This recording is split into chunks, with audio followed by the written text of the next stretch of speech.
ನೋಡಿ, ಈ ದಿನ ರಾಮೇಶ್ವರಂ ಕೆಫೆಯಲ್ಲಿ ಮಧ್ಯಾಹ್ನ ಊಟದ ಟೈಮಲ್ಲಿ ರಶ್ ಆಗಿರುತ್ತೆ ಯೂಶ್ವಲಿ ಕೆಫೆಯಲ್ಲಿ. ಈ ದಿನ 1:05ಕ್ಕೆ ಬ್ಲಾಸ್ಟ್ ಆಗಿದೆ.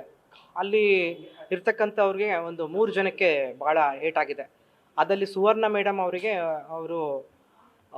ತುಂಬ ಏಟಾಗಿದೆ. ಕಿವಿಯಲ್ಲಿ ಗಾಯ ಆಗಿದೆ.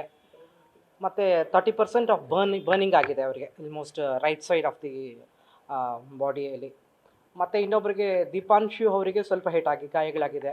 ಮತ್ತು ಇನ್ನೊಬ್ಬರು ಹುಸೈನ್ ಅಂತ ಅವ್ರಿಗೂ ಏಟಾಗಿದೆ. ಸೊ ಎಲ್ಲರಿಗೂ ಟ್ರೀಟ್ಮೆಂಟ್ ಜರುಗಿಸ್ತಾ ಇದ್ದಾರೆ. ಇನ್ನಿಬ್ಬರು ಮಣಿಪಾಲ್ ಹಾಸ್ಪಿಟಲ್ಗೆ ಶಿಫ್ಟ್ ಆಗಿದ್ದಾರೆ. ಅಲ್ಲಿ ಹೋಗ್ತಿದ್ದೀನಿ ಈಗ ನೋಡೋದಕ್ಕೆ, ಸ್ಪಾಟ್ ನೋಡ್ಕೊಂಡು.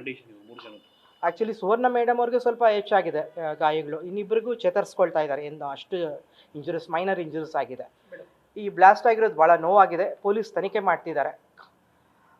ಈಗ ತಾನೇ ಜಸ್ಟ್ ನಾನು ಸ್ಪಾಟ್ ಹತ್ರ ಹೋಗ್ತಿದ್ದೀನಿ. ನಾನು ಅಲ್ಲಿ ಹೋಗಿದ್ದೆ ಇಲ್ಲ, ಫಸ್ಟ್ ಹಾಸ್ಪಿಟಲ್ ವಿಸಿಟ್ ಮಾಡಿ, ನಾನು ಔಟ್ ಆಫ್ ಸ್ಟೇಷನ್ ಇದೆ, ಜಸ್ಟ್ ಬಂದು ನಾನು ಫಸ್ಟ್ ವಿಸಿಟ್ ಮಾಡಿದ್ದೀನಿ. ಇಲ್ಲ, ಅದು ನಾವು ಪೊಲೀಸ್ ತನಿಖೆ ನಡೀತಾ ಇದೆ ಅದನ್ನು. ಸೊ ಅವರು ಮಾಹಿತಿ ಕೊಡ್ತಾರೆ. ಸೊ ಯಾವ ಥರ ಜರುಗಿದೆ ಅಂತ ಅದಕ್ಕೆ ಮುಂದಿನ ಕ್ರಮ ಜರುಗಿಸ್ತೀವಿ ನಾವು. ಬ್ಯಾಟ್ರಿ ಸಿಕ್ಕಿದೆ ಅಂತ ಹೇಳ್ತಿದ್ದಾರೆ, ಮಾಹಿತಿ ಇಲ್ಲ ಇಲ್ಲ ಇಲ್ಲ ಅದು ಆ್ಯಕ್ಚುಲಿ ಹೇಳ್ತಿದ್ದಾರೆ. ಪೂರ್ತಿ ತನಿಖೆ ಆಗಲಿ, ಯಾಕಂದರೆ ನಾವು ಸ್ವಲ್ಪ ಕೊಡೋದಕ್ಕಾಗಲ್ಲ. ಫುಲ್ ತನಿಖೆ ಆದಮೇಲೆ ನಾವು ಹೇಳ್ತೀವಿ. ಅಲ್ಲಿ ಹೋಟೆಲ್ ಯಾರಾದರೂ ಆಡಳಿತಕ್ಕೆ ಅವ್ರು ಯಾರು ಸಿಕ್ಕಿದ್ರೆ ನಿಮಗೆ ಮಾತಿಗೆ ಏನಾದರೂ? ಇಲ್ಲ ಇಲ್ಲ, ಆ ಥರ ಏನಿಲ್ಲ. ಜಸ್ಟ್ ನಾನು ತಿಳಿಸಿದ ತಕ್ಷಣ ನಮ್ಮ ಕಾರ್ಯಕರ್ತರು ಇಲ್ಲಿ ತಿಳಿಸಿದ ತಕ್ಷಣ, ಲೋಕಲಲ್ಲಿ ಇರೋರು ನಮ್ಮ ಲೀಡರ್ಸ್ ತಿಳಿಸಿದ ತಕ್ಷಣ ನಾನು ಬಂದಿದ್ದೀನಿ.